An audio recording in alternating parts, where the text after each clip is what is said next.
Introduction to In Quest of In the Vision of God, American edition,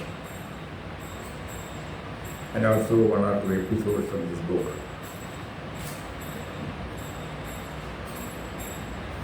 As they journey with Ramdas,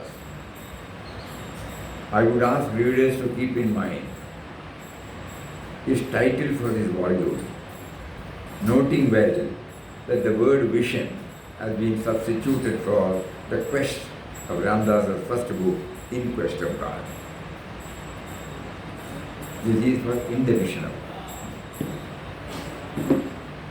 God. This may seem too obvious, but it is worthwhile mentioning because the deceptive simplicity of Ramdas' style may allow us to forget the significance of what he describes. Here we have an account of a human being who was directly and vividly aware of the absolute non-duality of God and world.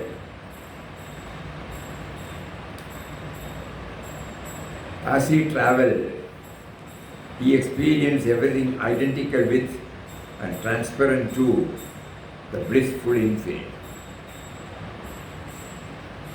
This vision, Ramdas said, dated from the time of the great mystical awakening he had in the cave at Mangalore, described in the early pages of volume number 1. Having attained constant awareness of self as the divine, a state called Sahaj Samadhi, Swami Ramdas could no longer say I. He began referring to himself as Ramdas in the third person. Later during the days, Ramdas lived a more settled life in Anandashram. He was asked why he no longer repeated Ram Nam, the holy name of God. After all, this was the spiritual practice that had lifted him to the heights of God realization. He responded, who is there to repeat it?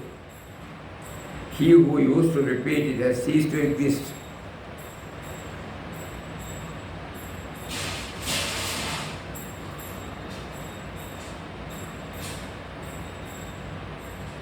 Having become one with Ram. Reflecting on the Himalayan journey described in the present volume, Ramdas described his experience. He felt the oneness of the Spirit everywhere, and there was nothing besides himself. Everything was a manifestation of his own self. While he was seeing the divine self as pervading every particle of the universe, he experienced simultaneously that the same infinite as a personal God, his beloved Ram, speaking to him and guiding him in an utterly personal way.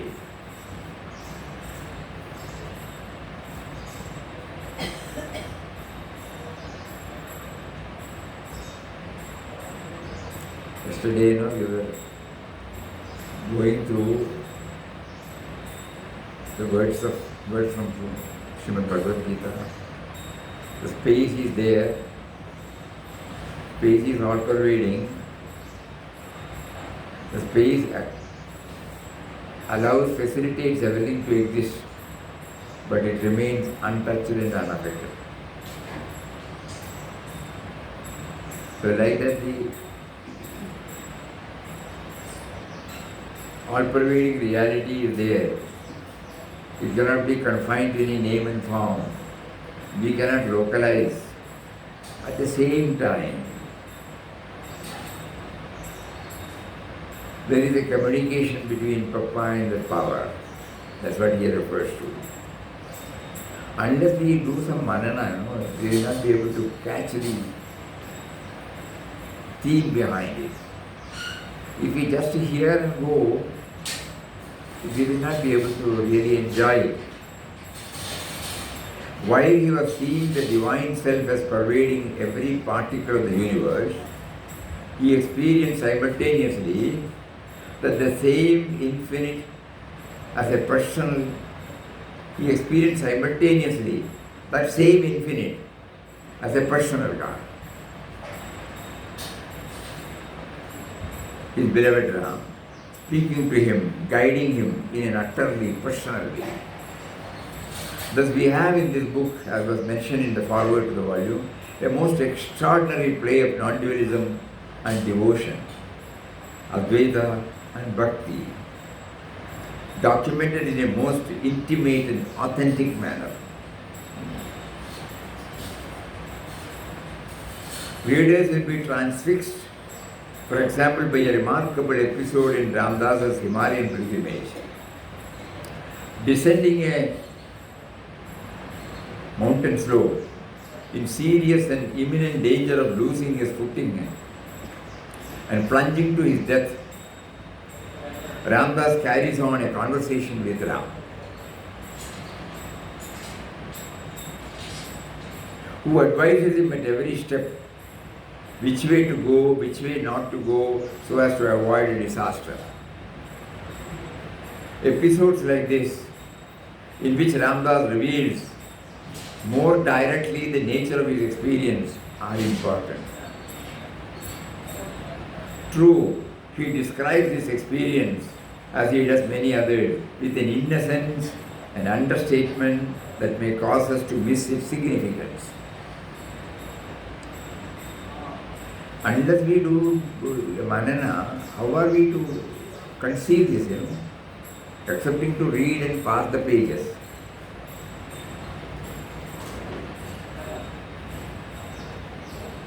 The reality is all pervading. It cannot be confined, limited to any particular form. But at the same time, he develops an intimacy. And like any other fellow guide or traveler or a teacher, he seeks guidance. He talks. How can we understand? That's why he said Advaita and Bhakti. Bhakti is always not dual, Advaita is not dual. How can this non-dual and dual concept coexist?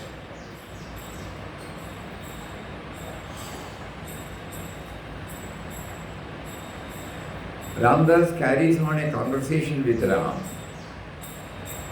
who advises him at every step which way to go, which way not to go, so as to avoid a disaster. Episodes like this, in which Ramdas reveals more directly of his experience, are important. All the more reason then for us to note carefully the astounding familiarity of his relationship with God. We should remind ourselves to keep it in mind as we read other episodes where he does not let it be so apparent.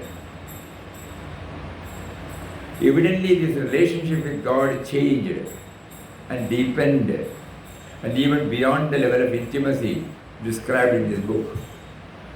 During the ashram years, Papa referred to this period when Ramdas was wandering in the Himalayas several years ago. He used to converse with him. There was with him the impersonal person. He could commune with him, he could talk to him. But he went on to say, even now he does it, but very rarely. Because God is from within, inspiring and guiding Ramdas every moment.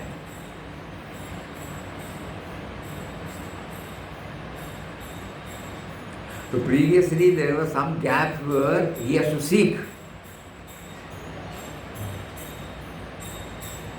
Now that has been bridged.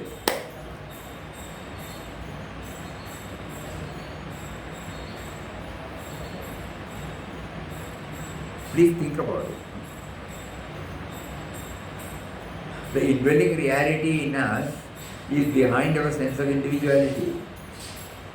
Our sense of individuality, when we hear books like this, words of wisdom like this, when we practice some sadhana like chanting or bhajan, we might be moving towards that. Or we may be feeling that we are moving towards that. and it stops. But in the case of advanced sadhakas, they may feel the nearness. Probably they may also get a glimpse, retaining the sense of doership, sense of agency intact. Again, some more advanced, the gap between the non-apprehension of the reality becomes smaller and smaller, but still there is a gap.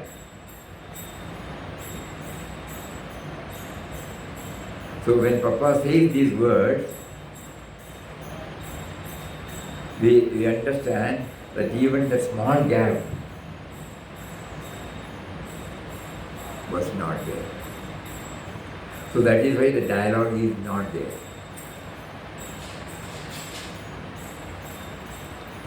Again, when Ramdas was wandering in the Himalayas several years ago, he used to converse with him. There was with him the impersonal person. He could commune with him, he could talk to him. But he went on to say, even now he does it, but very rarely. Because God is from within, inspiring and guiding Ramdas every moment. As such, he is living and moving in a state of ecstasy and freedom. The ecstasy abides with him 24 hours without effort.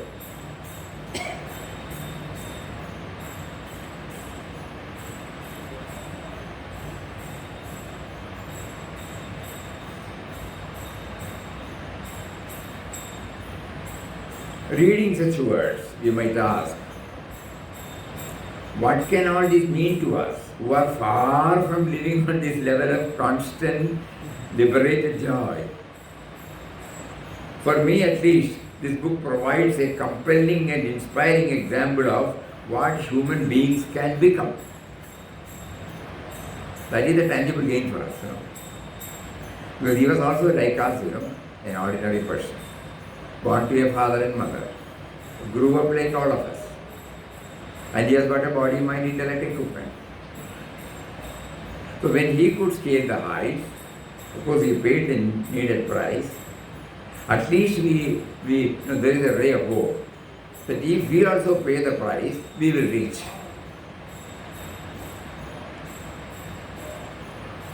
That's what he writes. For me at least, this book provides a compelling and inspiring example of what human beings can become. Perhaps not today or tomorrow, but Ramdas's vivid awareness of God points to more than his freedom. It tells us of our destiny. Equally important, it tells us of life and living. More specifically, an enlightened attitude thereto. Life and living.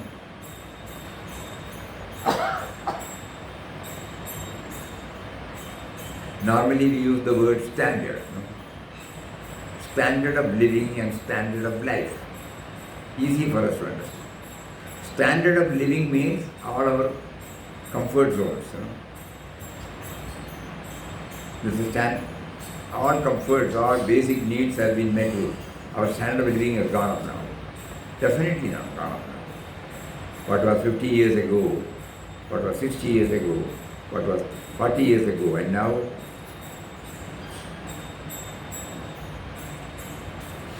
thoroughly changed.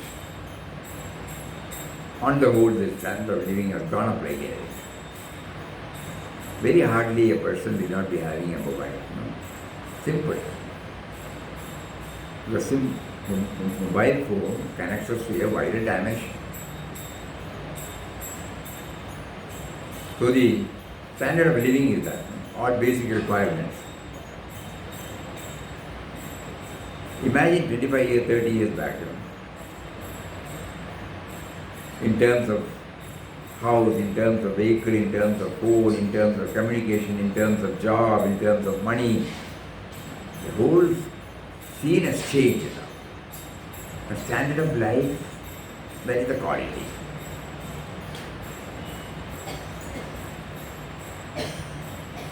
So life and living.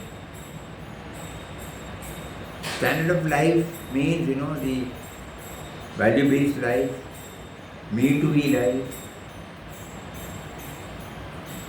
subservience to a higher ideal, common ideal,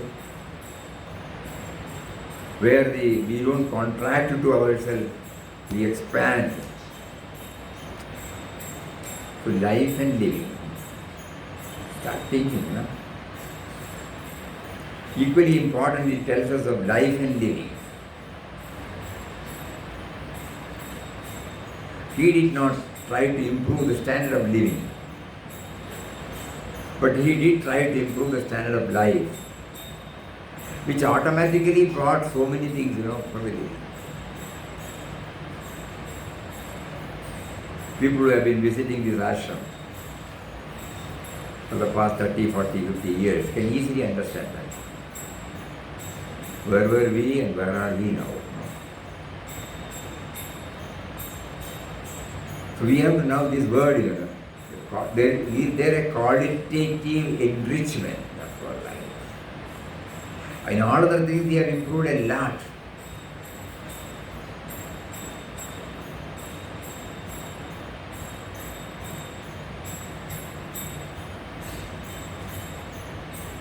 Sensitive readers of Ramdas's life will gain much more than awesome reports of mystical visions or miracles, a lengthy immersion in the everyday life attitude of a godly saint as he travels among his fellow human beings.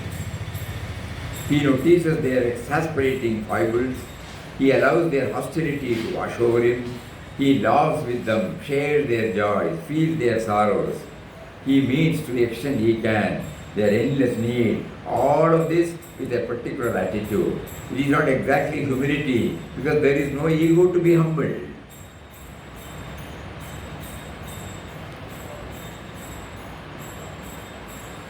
The writer must have done a lot of introverted journey, otherwise he cannot bring out these words. Has he come to ashram now? Has he visited? He had come once. He must have studied Papa's life.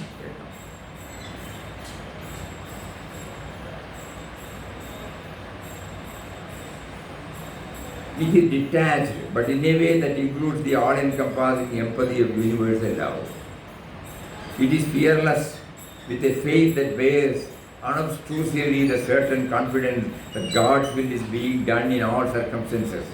When we read of the compassionate enlightenment of, say, the master yogis of the Himalayas or the Buddha inhabiting transcendental realm, it is one thing. But when we have the opportunity to imbibe Ramdas's day-to-day perspective on life at length as he journeys on the dusty roads of India, it is certainly another.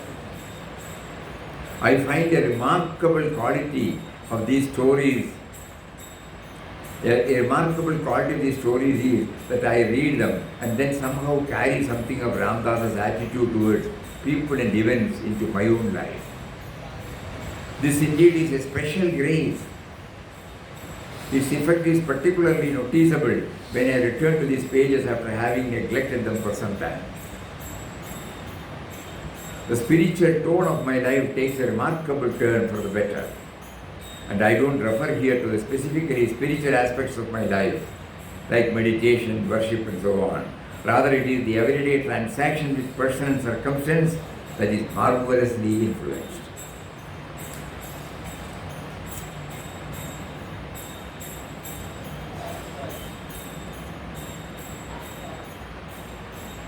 Consider one of the stories in the pages that follow.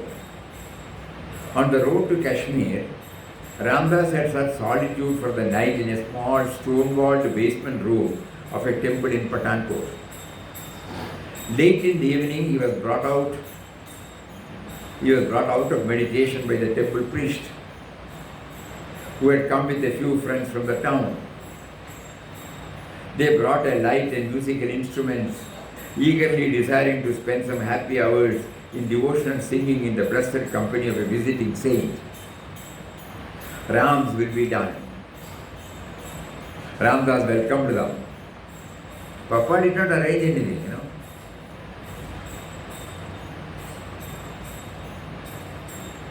Ramdas welcomed them, seeing them as embodiments of his beloved Ram. The music got underway, but suddenly stopped. A virulently poisonous snake had entered the room. The visitors were horrified, fearing for their lives, seeing death itself approaching across the floor. Ramdas was unperturbed. In fact, he remained in semi-ecstasy. It was Ram's will that the snake had come. Indeed, the venomous visitor was none other than Ram himself for him, to be welcomed royally with offerings of sugar candy. Whenever solitude is impinged upon, are we able to see the divine hand at work?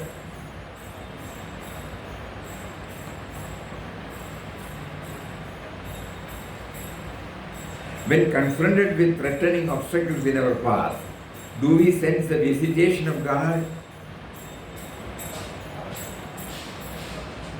Mostly I forget. But I know of a few more people, no more helpful antidotes to my forgetfulness than the words and examples of Papa Ramdas. As a child of God, Ramdas said to himself, he is freely moving about under his guidance and protection. He meets his beloved everywhere. You are all forms of his beloved. Why should then he feel himself a stranger anywhere? He is one with you. He is your eternal companion in despair. Papa Ramdas is also, I would add, a most precious friend. So through this article, the professor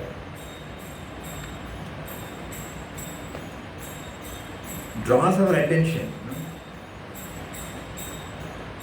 not on the form of Papa, but on the sadhana, sadhana in scale.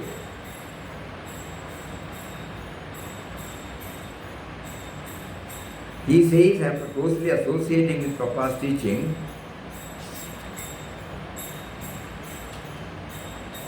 interaction with persons and circumstances has been marvelously influenced. We were just discussing.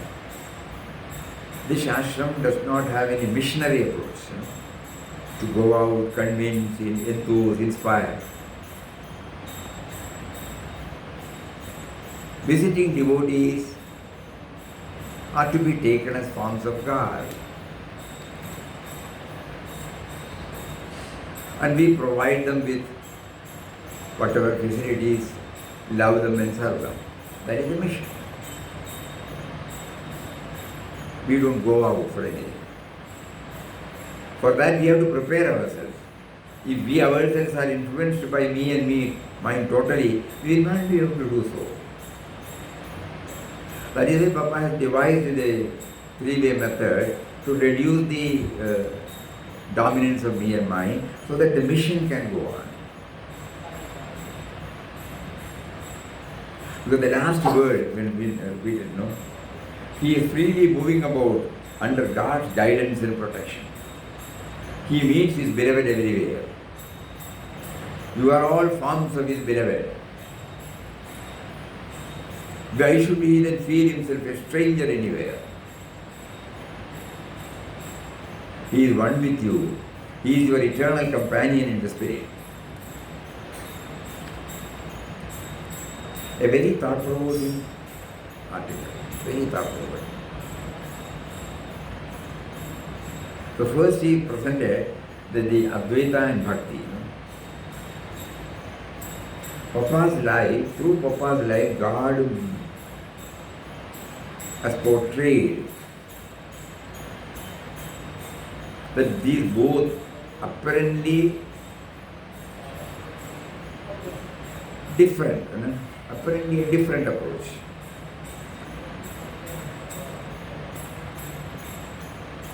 How it can blend together, harmoniously blend together. How it can join in a confluence. How it can coexist. Retaining the Advaitic aspect, Bhakti aspect is equally predominant. retaining the bhakti aspect, Advaita concept is equally predominant. This balancing has been beautifully brought out by God through Papa's life. If we lose sight of one, we are not trying to understand him in full. If you go through the book, The Divine Life, there are about more than 30 or 35 articles, we can call it as musings, where he uses the word I and how he dances. I am everywhere.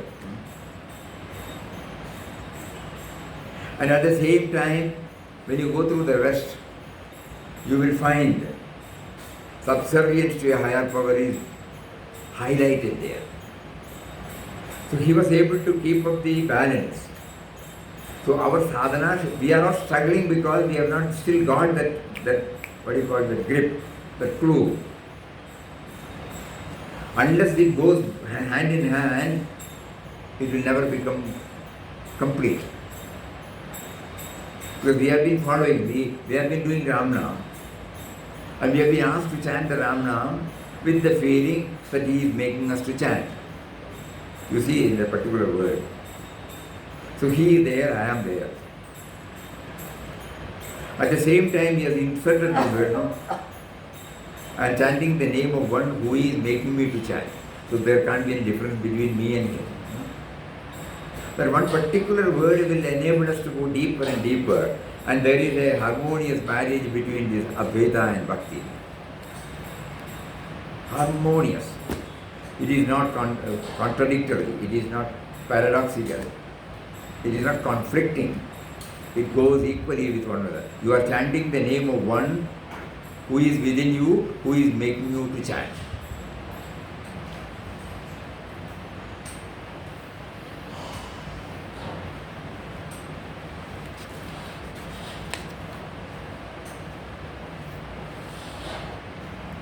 While he was seeing the divine self as pervading every particle of the universe, he experienced simultaneously that same infinite all-pervading reality as a personal God. All-pervading, and how can it become personal? Think. All-pervading means he is in everywhere, no? Including in me. Then how can I can have a separate entity and have a separate relationship with him? When he experienced simultaneously that same infinite as a personal God, speaking to him, guiding him in an utterly personal way. Thus we have in this book, as was mentioned in the foreword, a most extraordinary play of non-dualism and devotion, Advaita and Bhakti, documented in a most intimate and authentic manner.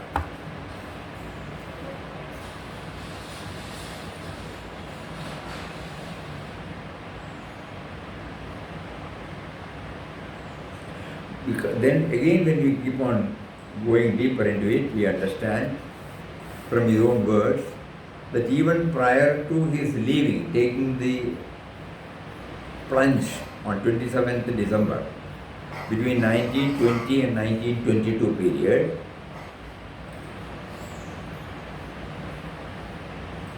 to a very great extent he had mastered these two. Advaita concept and the Bhakti concept.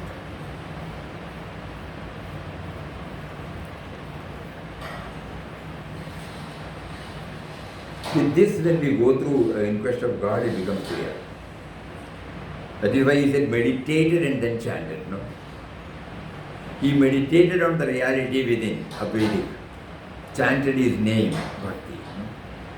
First chapter, if you go through, first chapter of the first book, In Quest of God, he has clearly mentioned this. He meditated and then chanted. So chanting was preceded by this inner churning and this scaling the heights. He was 100% clear about the indwelling spirit as well as the all-pervading spirit. And at the same time, feeling the sense of individuality as his gift to serve him, to enjoy his company. The sense of individuality he felt was only for enjoyment, blissful enjoyment of his company.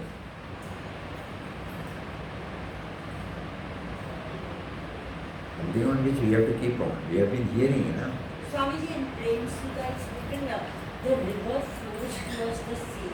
It meets the sea, still it keeps flowing. In Prem Sutta, it's written, though it meets the sea, but it still keeps flowing towards the sea. So here we have to keep on going deeper and deeper and deeper. How am I going to get this? For him, as Ransom says, he was also an ordinary person. But this deeper weighing in was there. And simultaneously, to keep up the tempo, he was using the method of chanting.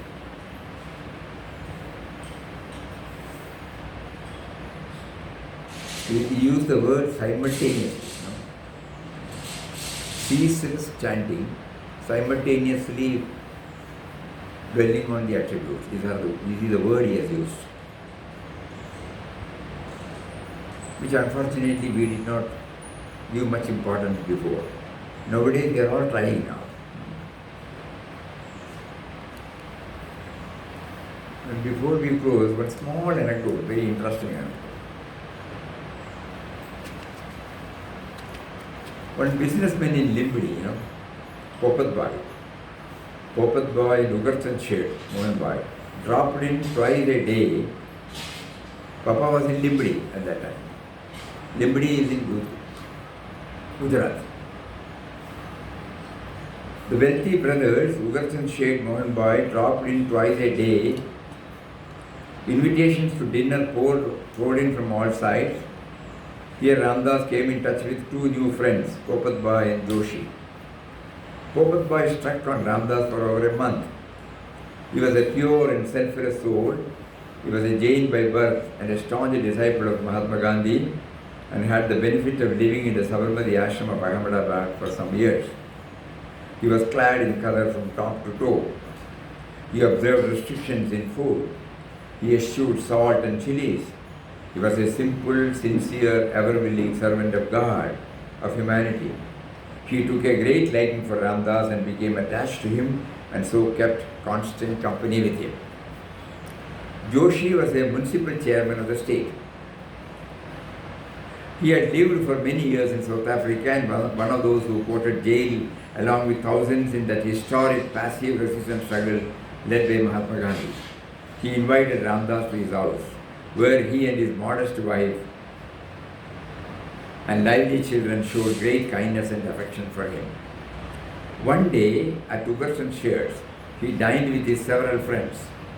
After meals, when he was sitting in the drawing room of his palatial house, the Sheikh said, Sheikh, a merchant, said in a mock serious mood, this is the important point, Swami, I am a businessman, a commission agent in trade, and I am very healthy, and I promise you a decent commission if you would show me Ram, whom I am so eager to see. Well, replied Ramdas, Ramdas can show you Ram provided you present him with a kind of commission he demands. He does not want your wealth. Assure him that you would hand over the thing he wants from you and you shall see Ram in all his magnificence. What is it that you want? He inquired with great eagerness. Do you promise before Ramdas tells you what it is? Ramdas asked. He thought for a while and said, I cannot promise. No. Kindly tell me what is the commission you demand, and I shall see if I am in a position to grant it. Ramdas was about to drop the matter, but the Sheikh insisted on Ramdas speaking out about the commission. At last Ramdas enlightened him. What Ramdas wants from you in exchange for the vision of God is your mind. Surrender it up to Ramdas totally and you will see God face to face. Oh, he exclaimed, I cannot do that. Ramdas replied, right, you wish to retain the mind for owning this house, your vast riches, your property, your relations as yours, and undergo anxiety, cares, worries concerning them all. Please yourself. The truth is, unless we give over our mind entirely to the thought of God and lay everything that you cling to as belonging to you at His feet, you cannot have Him. In short, complete and unqualified surrender to God alone entitles you to His grace and darshan. So the commission was asking for his mind. And what is that mind? Beautifully, in black and white. There is no confusion here. Right, you wish to retain the mind. Directly now we have to answer. We have to bring, not share ourselves. Then we can understand it more closely. We want to have his darshan. We want to feel his presence. No doubt about it. But at the same time, what is blocking now? We wish to retain the mind for owning the house or whatever riches, our vast riches, our property, our relationship,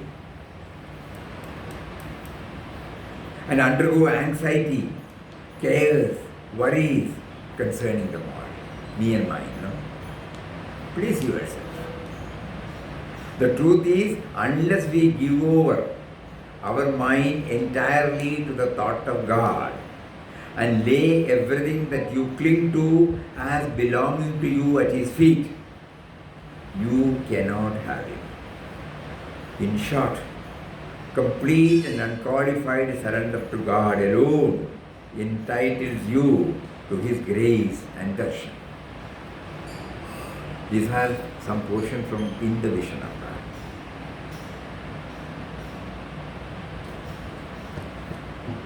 The highest philosophy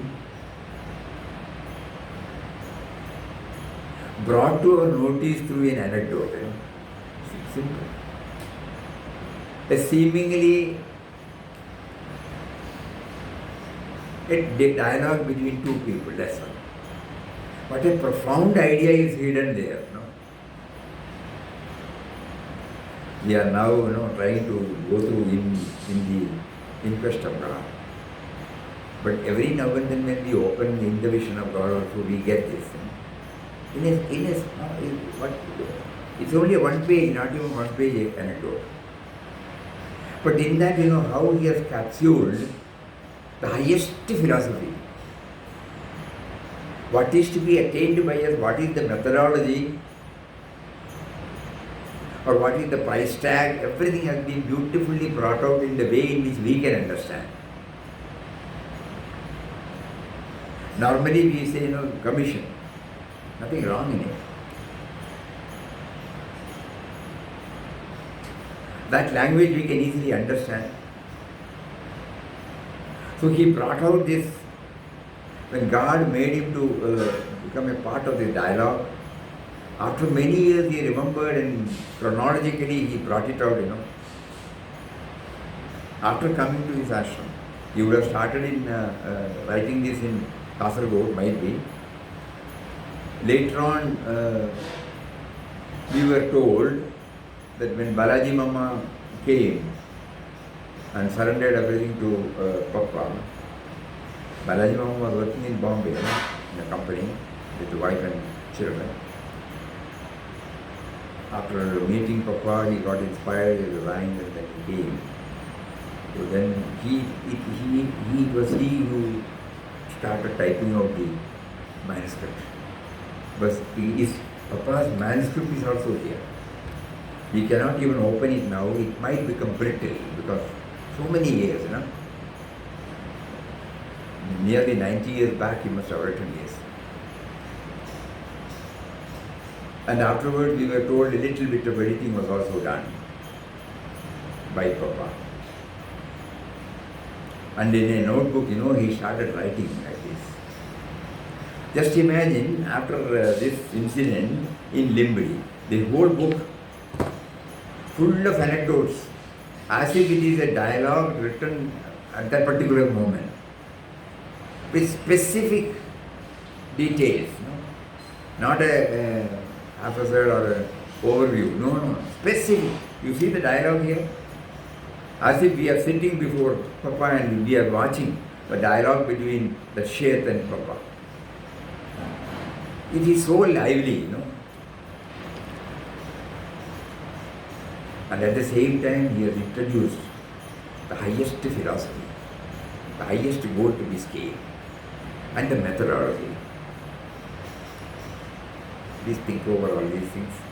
First portion, tomorrow is Sunday, no? No, tomorrow is Saturday. Saturday. Tomorrow again we will go through the same thing because this needs a lot of repetition. Hari Om. Om Shri Ram Jai Ram Jai Jai Ram Om Shri Ram Jai Ram Jai Jai Ram Om.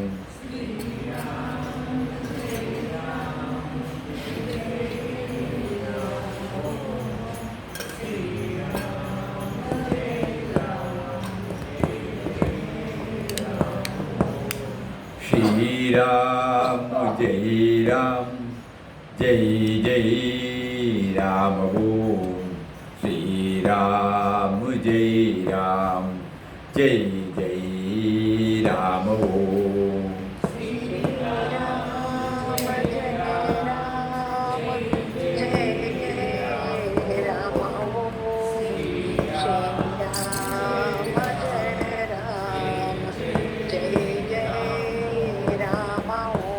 Shri Ram Jai Ram Jai Jai Ram Om Shri Ram Jai Ram Jai Jai